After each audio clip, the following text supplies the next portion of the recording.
네, 안녕하십니까. 다시 정식으로 인사드리겠습니다. 모바일 앱, 그리고 웹, 크라우드 테스팅 서비스 적용 사례에 대해서 발표를 할 STA 테스팅 컨설팅의 이성진이라고 합니다. 반갑습니다.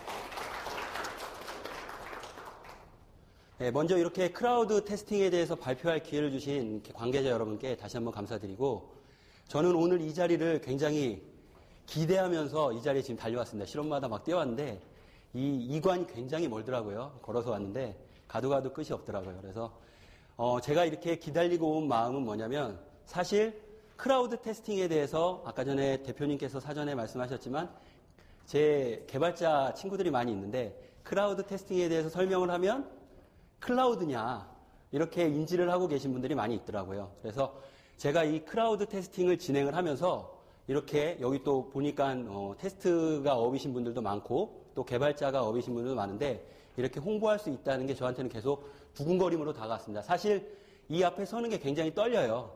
앞에 계신 분들은 미세하게 저의 떨림을 느끼실 수 있겠지만 이렇게 하실 때 호응 많이 해주시고 이렇게 마음을 좀 더 여시고 들어주신다면 이 시간이 정말로 의미 있는 시간이 될 것 같습니다. 먼저 크라우드 테스팅 적용 사례에 대해서 이렇게 설명을 드릴 텐데요. 혹시 크라우드 테스팅이나 크라우드 소싱에 대해서 들어보신 분 거세해 주시기 바랍니다. 네. 네. 그래도 좀 되시네요. 아예 한 분도 안 되실 줄 알았는데, 혹은 지금 손 안 대신 분 중에서도 알고 계시지만 혹시 이렇게 겸손하기 위해서 안 되신 분도 계실 줄 아는데, 크라우드 테스트에서 잠깐 크라우드 테스팅에 대해서 짤막하게 설명을 드리면, 먼저 이렇게 저희가 수준이 관리된, 그렇다고 꼭 수준이 관리됐다는 건 어떤 내용이냐면 그 개발 단계나 아니면 소프트웨어의 제품의 품질에 따라서 어느 정도 수준이 관리된 테스터들을 가지고 그 자신의 실환경, 어떤 한 곳에 집중돼서 하는 게 아니라 자신이 있는 곳, 이런 데서 시간과 장소의 제약을 받지 않고 테스팅을 하는 활동입니다.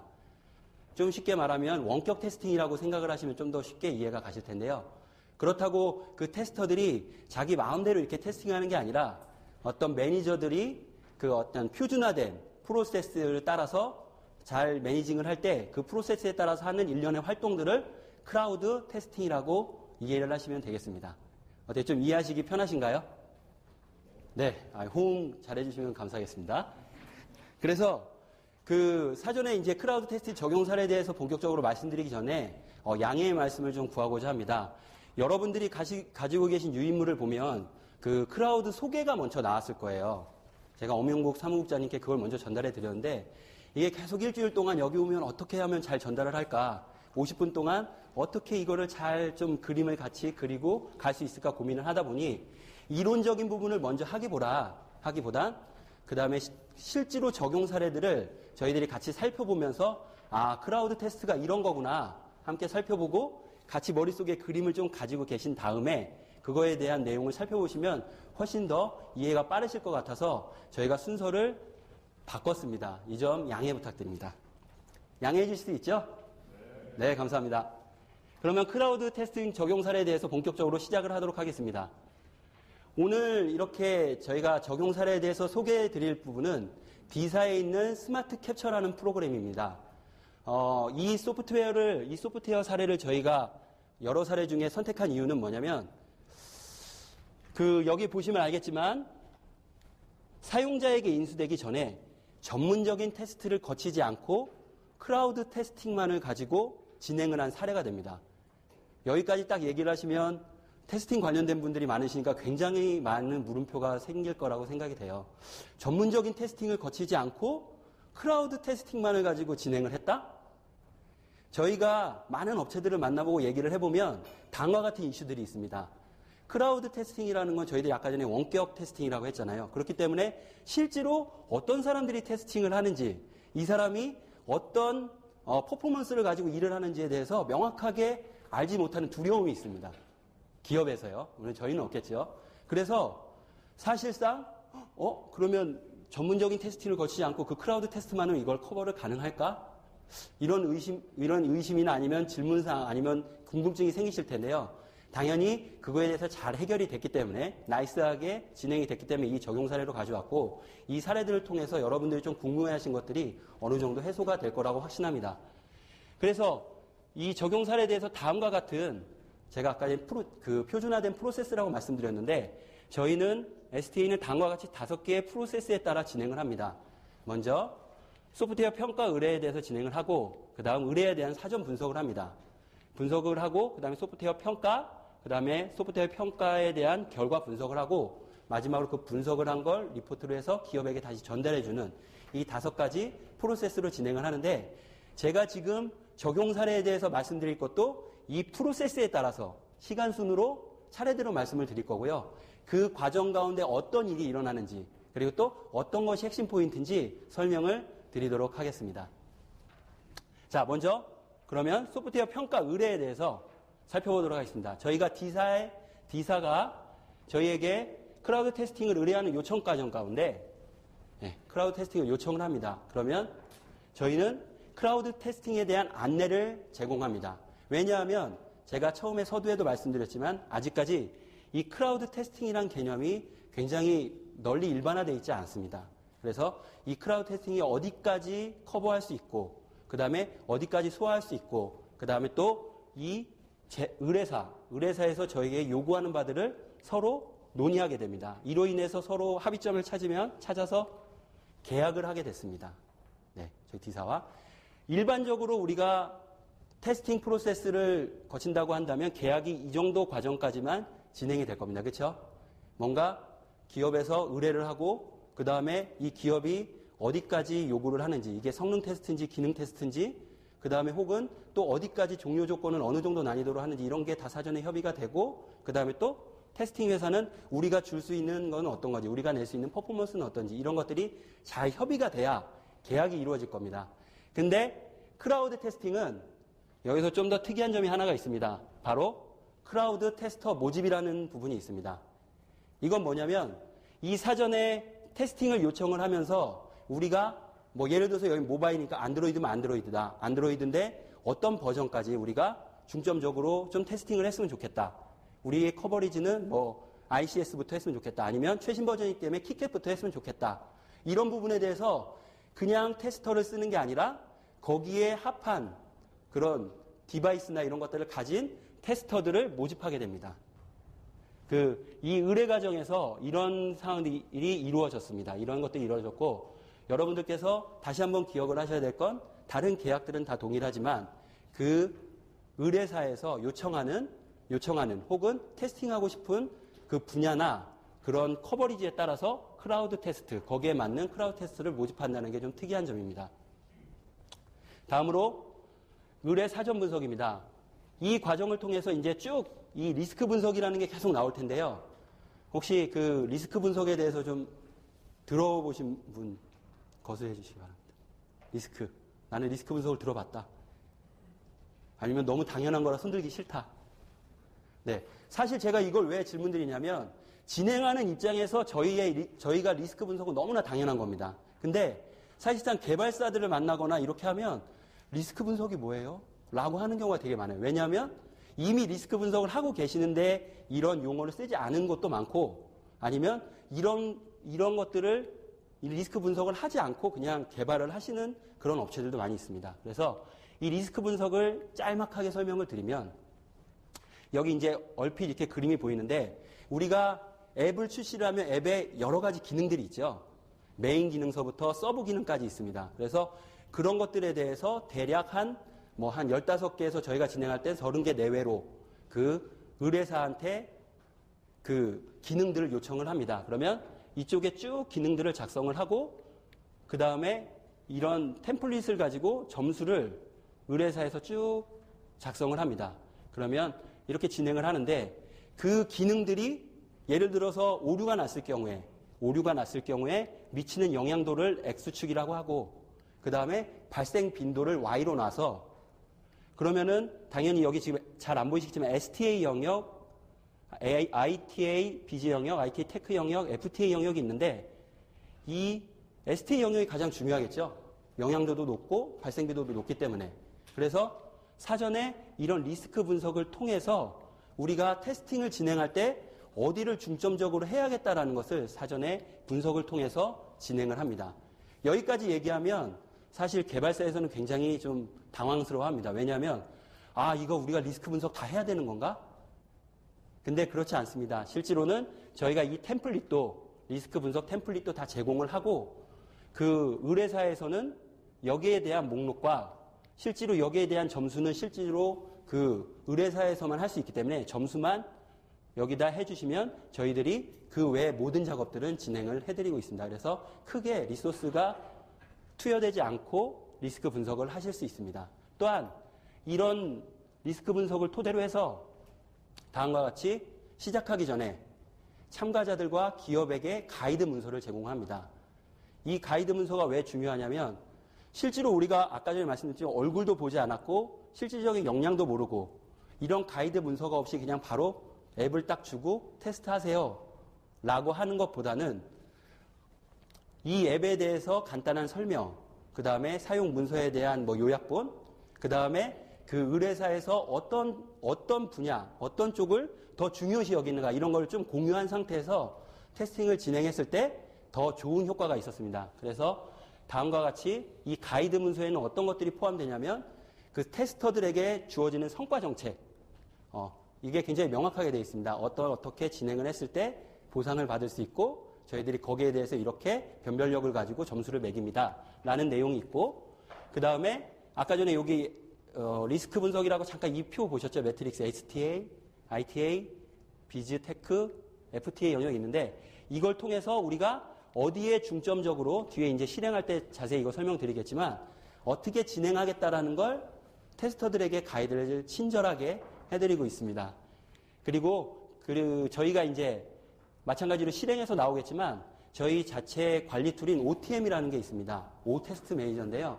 이걸 통해서 이제 대부분 다 진행을 하는데 그 테스터들에게 이걸 어떻게 사용을 하는지, 여기에 어떻게 등록을 하는지 이런 것들에 대해서 나와 있고 그것뿐만이 아니라 마지막으로 저희 자사에서 보유하고 있는 사이트에 커뮤니티, 카페를 운영을 해서 이 디사 같은 경우에 이 안에서 서로 질문도 하고 또 기업이 답변도 하고 또 기업이 뭔가 공지할 게 있으면 공지도 하고 이런 식으로 진행할 수 있도록 가이드 문서를 제공을 하였습니다. 그래서 이제 평가 의뢰에서 사전 분석을 했는데 여기서 가장 이제 기억을 하실 포인트는 뭐냐면 전체적으로 우리가 리스크 분석을 통해서 모든 테스팅을 프로세스에 맞게 진행을 한다라는 부분이 포인트고요. 그 리스크 분석을 하는데 개발사에서 쓰는 리소스는 그렇게 크지 않다. 저희들이 툴이나 다 제공을 하기 때문에. 그리고 그런 것들은 다 테스터에게 가이드가 되어서 테스터들이 그 일정에 맞게 진행을 할 수 있다라는 포인트를 기억해 주시면 될 것 같습니다. 네. 제 설명이 혹시 빠르신가요? 괜찮나요? 네, 감사합니다. 자, 그러면 사전 분석에 나온 이제 평가 실행입니다. 실질적으로 제가 여기에 대해서 이제 자세히 말씀드린다고 그랬는데 그 아까 전에 우리가 쭉 처음에 분석하는 단계에서부터 리스크 분석을 진행을 했죠. 리스크 분석이라는 말이 이제 굉장히 많이 나올 텐데 여기 보시면 STA, ITA, 비즈, 테크, FTA 영역이 있습니다. 근데 STA 영역은 누구나 다 공감하실 거예요. 영향도도 높고 만약 이슈가 발생했을 때, 결함이 발생했을 때 여기에 해당하는 기능들이 이슈가 발생했을 때 영향도나 발생 빈도가 높기 때문에 여기를 가장 최우선시 봐야 되고 자세히 봐야 되는 건 다 공감을 하실 거고요. 아까 전에 초반에 말씀드렸지만 이게 이제 사용자에게 넘어가기 직전이기 때문에 발생 빈도보다는 사업적인 영향도를 더 우선적으로 체크를 합니다. 그래서 이렇게 STA와 비직 쪽과 테크, FTA 영역으로 진행을 하게 되는 거고요. 그거에 따라서 날짜를 저희가 보통 크라우드 테스팅하면 전체 일정은 한 달 내지 한 달 반으로 두는데 여기서 실제로 테스트하는 기간은 1주에서 2주 정도입니다. 워킹데이로 5일에서 10일 정도로 진행을 하고 있습니다. 그렇게 하는데 여기 수행기간을 보시면 STA 영역에는 5일을 주었고 그 다음에 그 밑에 차등적으로 3일, 2일, 1일 이런 식으로 저희들이 그걸 주어서 좀 더 테스트를 집중할 수 있게 이렇게 배려를 했고 환경을 열어주었습니다.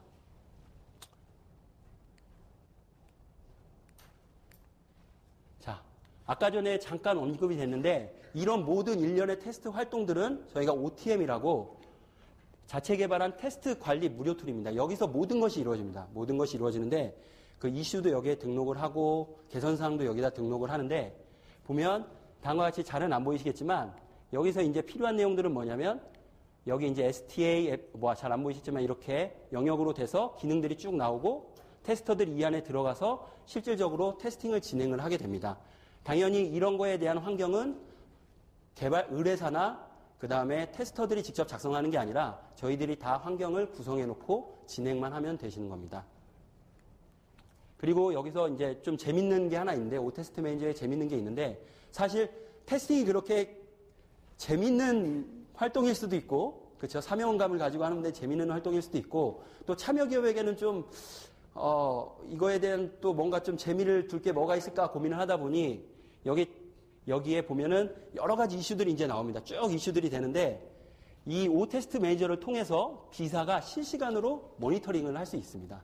그래서 참여 기업이 모니터링을 할 수 있고, 그냥 모니터링을 하는 것뿐만이 아니라 이거 정말 괜찮은 결함인데? 이거 정말 우리가 바로 적용해야 되는 개선사항인데? 이런 거는 이 이슈들 옆에다가 메달을 부여를 합니다. 그런 거는 당연히 저희가 가산점을 부여하고 있고요. 이런 것들도 저희들이 오테스트 매니저에 재미있게 요소로 하나를 넣어보았습니다. 그래서 이렇게 실제로 진행을 하였고요. 그 다음에 이제 이렇게 테스트 평가가 실행된 가운데 다음과 같이 결과 보고서 나왔습니다. 그 테스트를 통해서 쭉 이제 등록을 하고 그거를 익스포팅 해가지고 이렇게 하는데, 우리가 일반적인 테스트에서 많이 보는 결과 문서죠. 그 기능별로 어떤 이슈들이 나왔나, 기능별로 몇 개의 이슈가 나왔고 상대적인 순위, 여기 보면은 영역 진영 캡처가 상대적인 순위가 1인데 당연히 중요한 결함이나 결함들이 많이 나왔다는 걸 볼 수 있죠. 그래서 이렇게 일반적인 결과를 제공할 뿐만 아니라 우리가 처음에 얘기했던 리스크 분석을 통해서 진행된 이런 결과들을 통해서 실질적으로 다양한 각도로 조명할 수 있게 데이터를 합니다. 여기에서 다양한 각도라 하면은 이런 것입니다. 그냥 단순히 기능에 따라서 몇 개의 결함이 나왔고 그 결함에서 크리티컬 메이저, 마이너, 트리비얼 이런 것들이 몇 개가 있나, 이거에보단 더 추가적으로 각 STA, IT비즈, 테크, FTA 영역에서 결함이 몇 개가 도출되었고 또 그 도출된 개수에서 그 심각도가 몇 개가 나왔는지도 할 수 있게 저희들이 이렇게 분석을 하여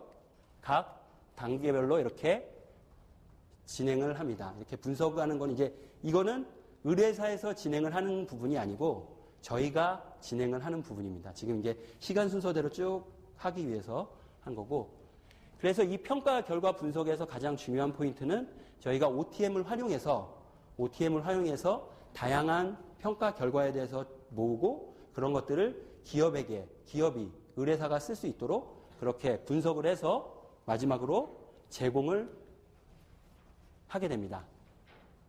여기 이제 대표적인 이슈들이 나왔는데 제가 이렇게 보니까 글씨가 잘 안 보이더라고요.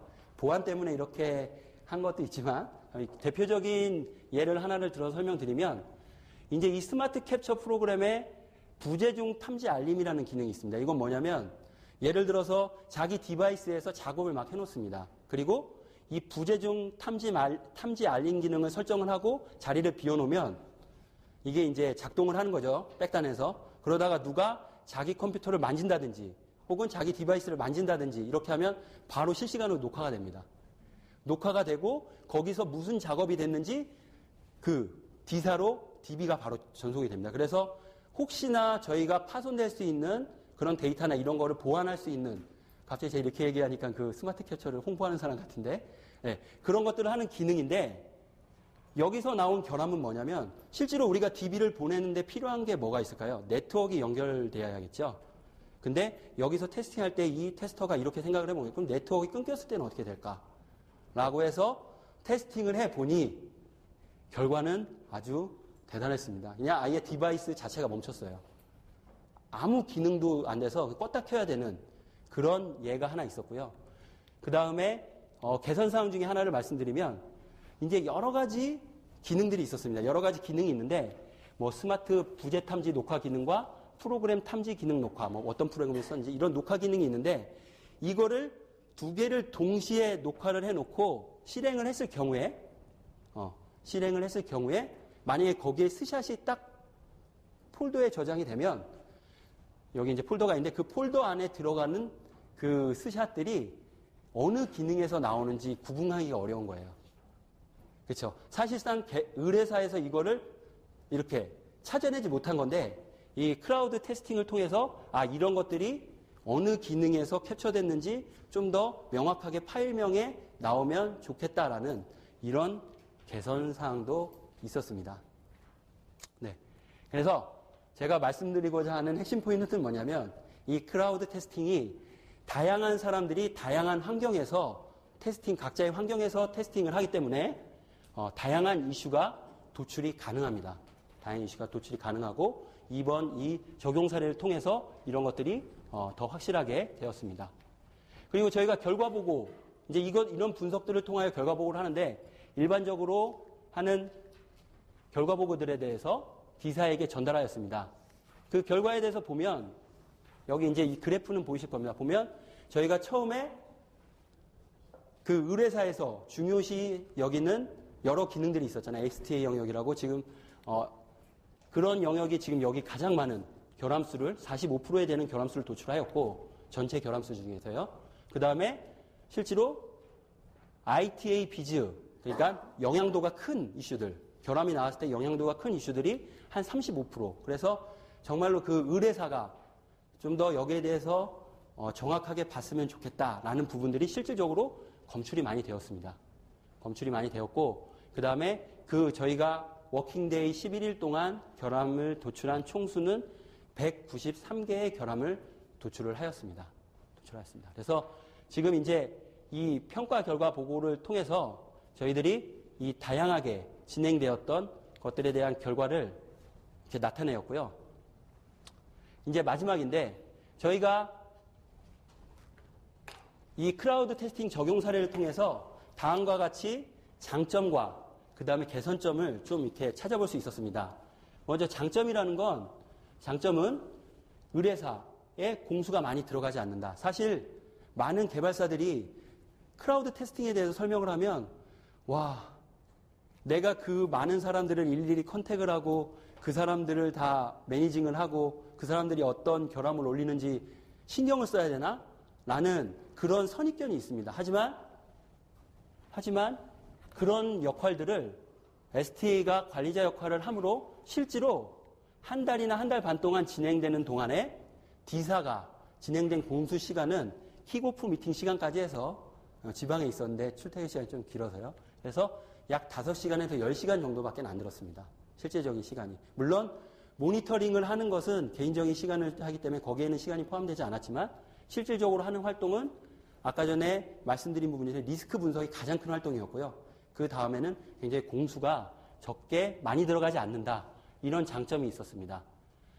그리고 두 번째, 테스팅이 안 된 앱이라도 어느 정도 품질이라면 우리가 크라우드 테스팅을 통해서도 어느 정도 커버가 가능하다라는 결론을 도출했습니다. 그래서 이런 경우 우리가 지금 그 D사 같은 경우에는 사전에 테스팅을 진행하지 않고 크라우드 테스트를 진행했는데 그 결과가 마음에 들어서 지금 내년에도 추가적으로 사업으로 연결되도록 현재 진행 중입니다. 그리고 마지막으로 제가 이 크라우드 테스팅에 대해서 이렇게 발표하고 싶은 마음이 되게 간절했다고 말씀드렸잖아요.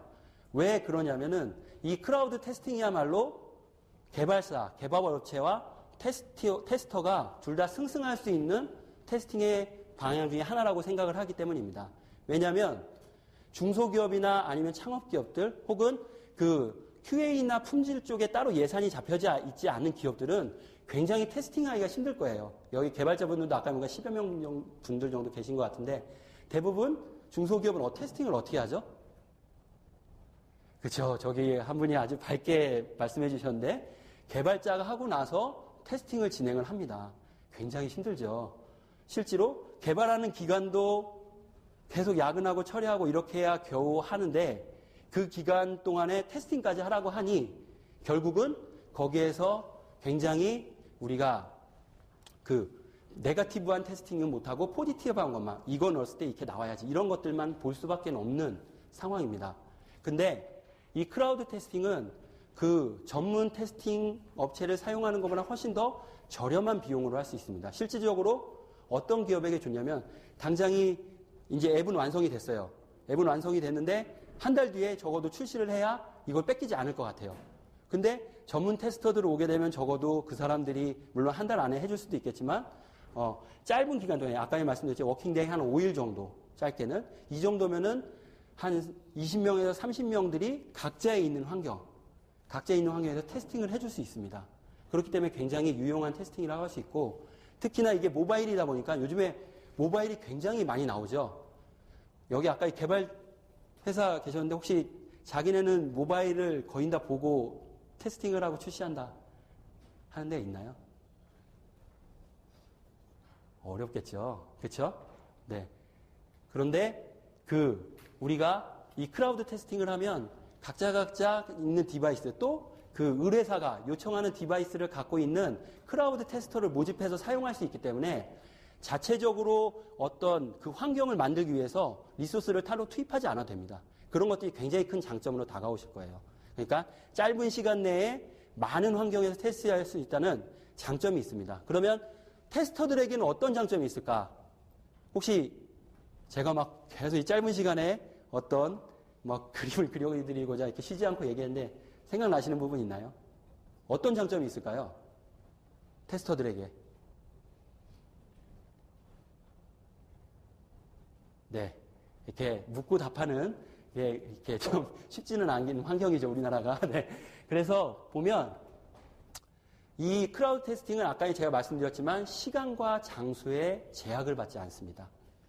테스터들이. 네. 업무 시간에 하면 난감하겠죠. 그렇죠? 그렇게 하면 안 되겠지만 예를 들어서 전문적으로 지금 현재 테스팅을 하고 있는 테스터분들도 참여를 할 수 있고 그 다음에 또 좋은 것이 우리 여자분들 테스팅 일을 열심히 하다가 결혼해서 정말 귀한 생명을 얻었어요. 그 다음에 물론 회사에 복귀하는 분들도 계시겠지만 요즘에 많은 기업들이 좋아져서 사실상 자기 경력을 유지하지 못하는 경우가 많이 있습니다. 그런 분들도 참여를 할 수 있다는 거죠. 참고로 저 같은 경우에는 제 아내를 지금부터 훈련을 시키고 있습니다. 이 크라우드 테스터로. 네, 제가 애가 셋인데 네, 그래서 아내에게 이제 테스팅에 대해서 설명을 해주고 거기에 대해서 이제 테스트 케이스 쓰는 법부터 등록하는 것부터. 근데 이런 쪽으로 할 수 있어서 정말 경력 단절자들에게도 그 경력을 유지할 수 있고 또 집에 계신 분들 혹은 학생분들도 할 수 있는 굉장히 좋은 테스팅이라고 말씀을 드릴 수 있습니다. 근데 여기까지 이제 이런 장점들이 있는데 이제 뒤에 구체적으로 크라우드 테스팅 설명을 하실 때 구체적인 장점에 대해서 다시 한번 설명을 드리겠지만 이런 부분들은 저희가 좀 화면이 좀 퍼졌는데요. 이런 부분들은 저희가 좀 개선을 해야 되는 상황입니다. 아직까지 우리나라 업체들이 우리나라뿐만이 아니라 이런 IT 쪽은 보안이 굉장히 중요하죠. 그러다 보니 이 크라우드 테스트를 쉽게 의뢰를 하는 회사들이 쉽게 마음을 열지 않습니다. 진행을 한 것도 있지만 그 이유는 뭐냐면 이런 거죠. 만약에 예를 들어서 개발사에서 자기가 새로운 제품을 개발을 했어요. 그 제품에 대해서 수없이 많은 사람들이 그거를 테스트를 해보고 오류를 잡아내는 거죠. 네. 개발사 입장에서 기분이 좋으신가요? 이거 써봤더니 이런 결함이 있어. 저거 써봤더니 저래. 이렇게 될 거라고 걱정을 하시더라고요. 이런 부분이 사실 우리가 좀 넘어야 할 과제 같습니다. 근데 그런 부분은 저나 저희 같이 크라우드 테스팅을 진행하는 데서 앞에서 아무리 크라우드 테스팅이 좋습니다 해도 이 부분에 대해서는 좀 어려워요. 다만 다음과 같이 이번 D사와 같이 이렇게 좋은 선례들이 많이 만들어져서 그 개발사에서 우리가 크라우드 테스트 사실 좀 어려워하고 좀 복잡한 것 같고 시간을 많이 쓸 것 같고 그래서 좀 꺼려졌는데 이거를 막상 써보니 시간도 조금 들고 생각보다 리소스도 조금 들고 결과들이 정말 우리가 활용할 수 있게 전문 테스트에 못지않은 그런 결과가 나오더라라는 이런 것들이 된다면 이런 약간의 크라우드 테스트에 대한 불신의 장벽이 낮아질 거라는 생각을 해봤습니다. 그래서 이제 넘겨드리기 전에 마지막으로 말씀드린 것은 이런 것들에 대해서 좀 많은 의식 변화가 필요하고 그래서 이것들을 듣고 간 여러분들께서 좀 더 크라우드 테스트에 대해서 좀 더 관심을 갖고 해주시면 감사하겠습니다. 네. 이상으로 적용 사례에 대해서 말씀을 드렸고요. 다음은 이제 크라우드 테스팅 소개에 대해서 STA 테스팅 컨설팅의 대표로 계신 권원일 대표께서 나와서 강의해 주시도록 하겠습니다. 큰 박수로 맞아주시기 바랍니다. 잠깐 제가 여기까지 질문 있으시면 드리시나요? 드리니까 잠깐 이 사례에 대해서 하고 뒤에서 설명하겠습니다. 같이 좀 질의응답 좀 해주시겠어요? 네. 크라우드 테스팅 서비스에서 예. 대부분 기능 위주로 하시는 것 같은데 네. 비기능 쪽도 테스트 가능하신가요? 예, 비기능 중에서 안 그래도 지금 자료에 있나요? 예, 예. 뒤에 이제 설명을 드릴 텐데 기본적으로 저희가 지금 해본 거는 그 사용성 쪽을 했어요. 사용성 테스트 많이들 아실 텐데 사용성 테스팅하는 나름대로의 방법들이 있습니다. 그러니까 여기서 얘기하는 크라우드 테스팅은 사용성을 보기 위해서 그냥 사용자들한테 의견 좀 줘. 그럼 의견 받아가지고 이렇게 얘기할 수 있는데 이제 그런 부분도 뭐 의뢰가 들어오면 할 수는 있겠지만 기본적으로는 전문적인 사용성 테스트예요. 그거를 사용자들을 실제 예를 들면 의뢰사가 이런 사용자들을 데리고 좀 이런 디바이스에 좀 해달라 라는 요청이 있으면 그런 사용자 아니면 테스터를 모집을 한 다음에 그런 사람들이 결과를 주면 그 결과가 수집되는 절차는 전부 이제 좀 표준적인 테스팅 프로세스, 사용성 테스팅 프로세스에 따라서 진행이 되고 나온 결과를 취합해서 이제 전달하는 형태고 그리고 성능 테스트도 지금 저희가 그 크라우드 테스팅 같은 걸해서 할 수 있는 서비스로 직접 해보지는 않았어요. 지금 저희 회사 내에 그 Jmeter라는 오픈소스 툴을 가지고 성능 테스트를 그 상용 툴을 가지고 하는 것보다 그러니까 로드러너 같은 것보다 훨씬 더 잘할 수 있다. 그만큼은 할 수 있다라는 그런 그 전문가들이 있어서 그분들이 그런 소스가 오픈되어 있는 툴들을 가지고 성능 테스트는 지금 서비스화하고 있고 그게 당연히 이런 시스템을 통해서 크라우드 테스팅으로 진행이 될 수가 있습니다.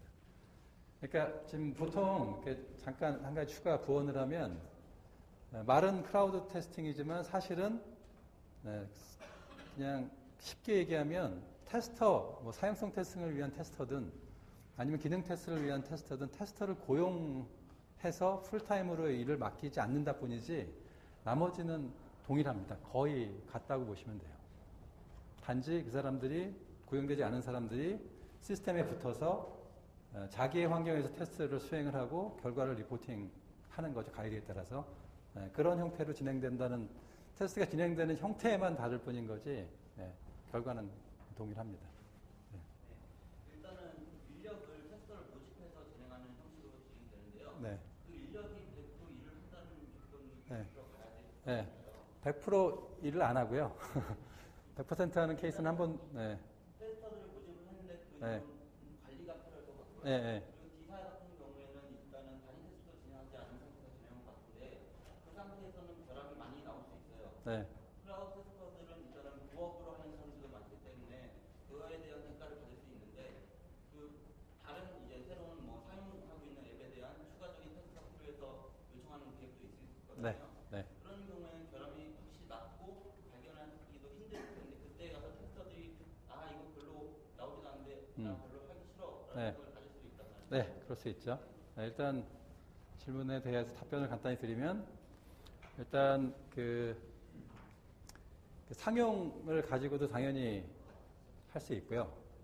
했고 예를 들면 좀 글로벌하게 많이 쓰이는 굉장히 많이 이미 테스트가 된 그런 대기업에서 만든 그 채팅하는 프로그램 가지고 테스트를 했는데 생각보다 결함들을 많이 찾습니다. 그 고객, 그 의뢰사에서 이미 알고 있는 거다라고 얘기하는 것들이 대부분이긴 하지만 그래도 어쨌든 현재 그 상용화돼서 전 세계 사람들이 사용하고 있는 그런 앱에서 그래서 결함들 발견하고요. 그때는 한 100여 명이 붙어서 테스트를 했었어요. 그리고 그때 100여 명이 붙어서 테스트를 할 때 100여 명이 다 활동하지 않습니다. 그래서 저희가 아까 여기 사례에 보면 성과에 대한 얘기 하죠. 그래서 테스팅에 참여하는 사람들을 어떻게 관리하고 어떻게 성과로 동기부여를 해주느냐. 그리고 이 크라우드 소싱이 다들 아시겠지만 크라우드 소싱의 장점 중에 한 가지가 이거를 억지로 시켜서 하는 게 아니고 뭔가 보상이 주어지고 그리고 내가 해보고 싶은 앱이고 내가 보통 테스팅할 때는 경험하지 않았었는데 아니면 나는 항상 똑같은 어플리케이션만 테스트를 하고 있는데 이런 것 좀 테스트해보고 싶어. 그리고 STA 컨설팅이 이런 나름대로의 체계적인 테스팅 방법을 가지고 크라우드 테스팅을 한다는데 그런 것도 좀 경험하고 싶고 다른 테스터들은 어떻게 테스트를 해서 결함들을 찾는지 케이스를 등록하는 부분도 있는데 왜 나는 이렇게 테스트 케이스를 만드는데 다른 사람들은 어떻게 테스트 케이스를 만드는지 그런 걸 시스템 안에서 보고 싶은 그래서 나름대로는 그냥 억지로 시켜서 하는 게 아니라 자발적으로 하기 때문에 그게 크라우드 소싱이 갖는 굉장히 큰 장점인 것 같아요. 그게 그 컨셉이 이 크라우드 테스팅에도 그대로 반영되어 있기 때문에 일반적으로 억지로 시켜서 찾지 못하는 결함들을 생각보다 많은 부분 자발적으로 하기 때문에 찾는 그런 결함들이 상당히 된다라고 저희가 분석을 하고 있고 굉장히 또 어려운 부분은 크라우드 테스터를 관리하는 거예요. 그 크라우드 테스터는 일단 기본적으로는 그 지금 아시다시피 스탠이라는 커뮤니티가 있고 거기에 있는 분들 중심으로 스탠에 2만 한 3천 명 정도가 가입돼 있어요. 그 중에 한 90% 정도 다 테스팅을 하시는 분들이고 그분들 중에 신청을 받아서 크라우드 테스팅 몇 번 해봐요. 그러면은 잘하는 분들이 있고 성실한 분들이 있습니다. 그래서 초기에는 예를 들면 100명이 크라우드 테스팅을 하면 그 중에 한 30명하고 70분은 뭐 기타 다른 여러 가지 일들이 있어가지고 적극적으로 참여를 안 하세요. 그러면 이제 그런 과정들을 거치면서 얼마나 테스팅을 잘했는지, 성과를 얼마나 잘 받았는지, 그 비용하고 지불되는 돈하고 관련이 되니까 그런 것들을 이제 해가면서 잘하는 테스터, 그 다음에 신뢰도가 있는 테스터, 그런 것들을 이제 구분하면서 지금 관리하는 그런 틀을 지금 만들었고 그것들을 계속 확대해 가고 있는 그런 상황입니다. 그래서 그게 제일 어려운 점 중에 하나고 웬만한 데들은 이거 상용화해서 서비스하기 되게 어려울 거예요. 컨셉은 되게 심플합니다. 되게 심플하죠. 그리고 이 컨셉을 가지고 이미 글로벌하게 사업을 하고 있는 유테스트라는 서비스가 이미 있는 거 아마 대부분 테스팅하시는 분들은 알고 계실 거고 그 회사는 이 아주 심플한 컨셉 가지고 엄청난 투자를 받아서 지금 진짜 승승장구하고 있는 굉장히 어떻게 보면 입증된 비즈니스인 거죠. 근데 국내에는 그 서비스를 쓰는데 언어적인 한계와 기타 여러 가지 어려움들이 있고 그리고 이제 저희가 그것들을 다 갖추고 있었어요. 그래서 뭐 스탠이라는 커뮤니티도 그렇고 그리고 이걸 하기 위해서는 제일 중요한 것 중에 하나가 관리 시스템이에요. 테스트를 관리하는 테스트 케이스를 등록하고 결함을 관리하는 게 가장 기본적인 필요한 시스템 기능인데 그 툴들을 가지고 있었기 때문에 그걸 이제 소스로 오픈하고 있어서 이제 다들 쓰실 수 있게 될 텐데 그런 것들이 있어서 시작을 했고 지금 나름대로는 잘 자리를 잡아가고 있습니다. 자, 또 저 뒤에 크게 좀 말씀해 주시겠어요? 예. 예. 네네. 네. 네. 예. 네. 일단 해본 적은 아직 없습니다. 한번 태국에서 해줄 수 있겠냐고 의뢰가 들어왔었어요. 근데 태국을 저희가 그걸 진행하지 못한 이유가 거기에 ISQB가 없어요. 태국에. 그래서 지금 현재 ISQB가 전 세계 한 50 몇 개국 가입돼서 자격증 프로그램을 운영을 하고 있는데 참고로 개발 쪽에 계신 분들은 ISQB라는 소프트웨어 테스팅 분야의 자격증이 있고요. 여기 제가 보기에 한 수십 분이 이미 자격증을 가지고 계실 것 같은데 그 자격증의 국제 네트워크들이 있고 각 국가마다 지부가 있는데 그 지부가 있는 데들은 가능합니다. 그래서 ISQB 자격증을 취득한 사람들이 테스팅을 업으로 하는 사람들이죠. 그 사람들이 이렇게 크라우드 테스팅 시스템에 붙어서 같은 방식으로 테스팅하는 게 가능합니다. 그래서 지금 그것도 이게 굉장히 매력적인 것 중에 하나가 국내에 있는 서비스도 해줄 수 있지만 해외 나가는 서비스, 그 다음에 해외에서 국내에 하고 싶어 하는 그런 서비스들이 있으면 어렵지 않게 같은 시스템을 사용해서 할 수 있다는 그런 큰 장점이 있습니다. 자, 또 뭐 다른 궁금한 점. 예. 그 제품에 대한 이해가 없으면 예. 사실 좀 테스트하기가 힘들잖아요. 그렇죠. 예. 클라우드 테스팅은 제품의 기획이나 이런 네. 개발 단계에 참여하지 않은 사람들이 예. 테스팅을 하게 된다고 네. 그러면 그 사람들한테 어떤 제품에 대한 뭐 기능이나 이런 것들을 예. 잘 일단 그렇죠. 설명을 해주던지 예. 뭔가 해줘야 되잖아요. 네. 근데 그런 게 이제 문서를 통해서만 되는 건지. 예, 일단 기본적으로 문서를 통해서 되고 그 다음은 이렇게 킥오프 미팅 같은 거를 가져요. 아까 사례에서도 설명이 됐었죠. 그래서 그 미팅을 통해서 전달이 됩니다. 크라우드 테스터들한테. 그러고 나서 그걸 토대로 진행하는데 여기에 지금 제약사항 중에 아까 얘기하는 제약사항 중에서 이 사례는 그게 적용되지 않기 때문에 전달을 안 해드렸는데 진짜 그 분야의 지식, 도메인 지식이 엄청나게 많이 있어야 할 수 있는 앱들 있죠. 대부분 아마 모바일 앱은 그러지는 않을 것 같은데 어쨌든 그런 앱이 있다면 그거는 테스트하기가 어려워요. 이거 가지고. 근데 그거를 만약에 한다면 이렇게 될 거예요. 그 분야의 지식이 있는 사람들을 또 크라우드 소싱을 하는 겁니다. 근데 그 사람들한테 테스트를 가르쳐요. 짧은 시간 동안에. 그런 다음에 하게 하면 가능할 수 있는데 일반적으로는 그런 것들은 이 방식으로는 커버가 가능하지가 않습니다. 근데 일반적인 앱들은 다 할 수 있고요. 그 다음에 조금의 도메인 지식이 있으면 되는 것들은 아까 말씀드렸던 그런 과정을 거쳐서 트레이닝이 되고 전달이 되고 그 다음에 문서를 통해서 할 수 있는 그런 구조입니다. 또, 잠시만요. 사례에 대해서 질문해 주셔야 여기 답변해 주실 텐데 전반적인 질문을 다 해주셔서. 일단 크라우드 테스팅 설명하실 때 결국 제가 이제 좀 구체적으로 설명드린 게 처음인데 제가 좀 느낀 부분은 결국 이전에 제품 체험단이나 이런 베타 테스트를 체계적으로 관리하는 형태라고 얘기가 됩니다. 자, 그 질문이 뒤에 잘 안 들리시죠? 그 마이크를 좀 드리면 좋을 것 같아요. 질문하실 때. 전 질문이 이렇게 많을 줄 몰랐어요. 그래서 보통 질문이 별로 없으셔서 이렇게 질문 많아서 좋습니다. 질문의 요지는 베타 테스팅을 체계적으로 관리하는 것과 유사하지 않느냐. 체험단이나 이런 것들.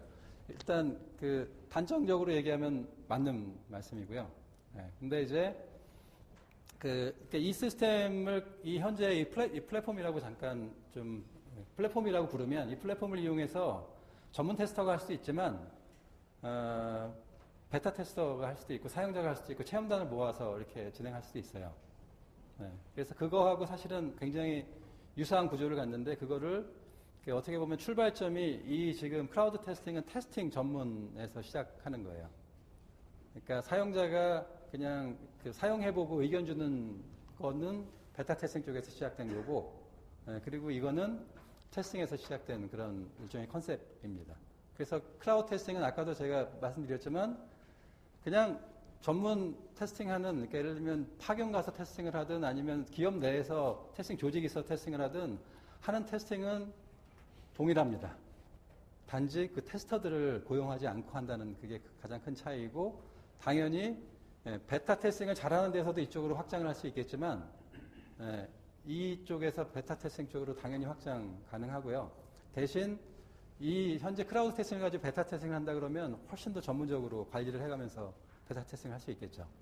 그러니까 체계적이라는 말씀 주셨는데 그렇게 가능하고 그리고 이 시점에서 제가 한 가지 일종의 광고 아닌 광고를 드리면 비슷한 형태 지금 질문해 주신 것과 비슷한 형태의 정부 지원 프로그램이 지금 진행되고 있어요. 그래서 미래창조과학부에서 저희 회사에 억대 이상의 돈을 주고요. 그리고 그 테스터들과 전문 테스터들과 그다음 프로슈머라는 이름, 그러니까 일반 베타 테스터 같은 사람들이죠. 사용자 같은 사람들을 테스팅하는 사람들은 예를 들면 10명 정도면 프로슈머들은 30-40명 하나 앱당 모집을 해서 테스트를 하고 결과를 기업한테 제공을 해서 기업이 앱을 사용성적인 측면과 시장성적인 측면 그리고 품질적인 측면에서 개선을 하는데 지원을 해줘라 라는 거를 저희가 받아서 수행을 하고 있습니다. 그래서 한참 지금 앱을 선정하고 있고 그리고 프로슈머 모집하고 있고 전문 테스터들은 다 이미 모였고요. 전문 테스터 모집하는 건 되게 저희는 쉽습니다. 근데 이제 프로슈머는 저희가 일반 사용자들은 또 그 앱에 맞는 일반 사용자들을 또 찾아야 되니까 그런 쪽을 지금 현재 진행을 하고 있습니다. 혹시 관심 있으시면 특히 앱을 가지고 계신 분들 테스트하고 싶은 앱이 있으면 그 프로그램 이용하시면 한 기업당 한 700~800만 원 정도의 예산 지원을 그러니까 기업은 돈 하나도 안 내고 미래창조과학부 예산 가지고 이 지금 말씀드렸던 이거보다 또 강도가 센 그리고 사용자들 베타 사용자 같은 사람들이 상당히 많이 참여한 형태로 진행되는 그런 서비스를 무료로 받으실 수가 있어요. 자, 또 뭐 궁금한 거 있으시면.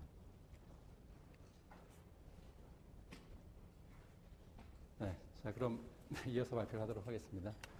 이렇게 정부 지원 안 그래도 저희 한참 관심 가지고 하는 프로슈머 평가단 아까 말씀드렸던 게 그런 프로그램인데 그것까지 설명드릴 수 있게 질문을 때맞춰 해주셔서 감사합니다. 자, 그럼 이제 크라우드 테스팅을 이미 다 설명도 사례로 들었고 그 다음에 질의응답을 통해서 굉장히 많은 부분 설명이 됐기 때문에 제 생각에 뭐 소개 내용은 짧게 하면 될 것 같아요. 그래서 시간도 한 10분 정도 남았는데 제가 보기엔 한 4, 5분 정도면 좀 끝나지 않을까 이렇게 생각이 듭니다. 내용은 다 이해되시죠? 그죠? 굉장히 사실은 되게 심플한 컨셉이고 제가 한 3, 4년 전에 우리나라 회사 중에 이 서비스를 하는 데가 있었어요. 3, 4년 전에. 그 회사가 지금까지 사업을 안 하고 한 2, 3년 하다가 실패한 이유. 그때는 앱이 없었어요. 테스트할 게 없어서 제 기억에 저도 그때 참여를 했었는데 제가 아이리버를 받아서 택배를 받은 거죠. 그래서 아이리버를 테스트한 다음에 그 당시에 웹에 그 관리하는 시스템이 있었고 거기에 결함 같은 거 등록하고 평가 의견 등록하고 하는 것들을 한 13, 14년 전에 제가 했던 것 같아요. 굉장히 오랫동안 있었던 그런 일종의 테스트 형태고 그게 지금 앱 시장 때문에 다시 한번 좀 힘을 받고 있다.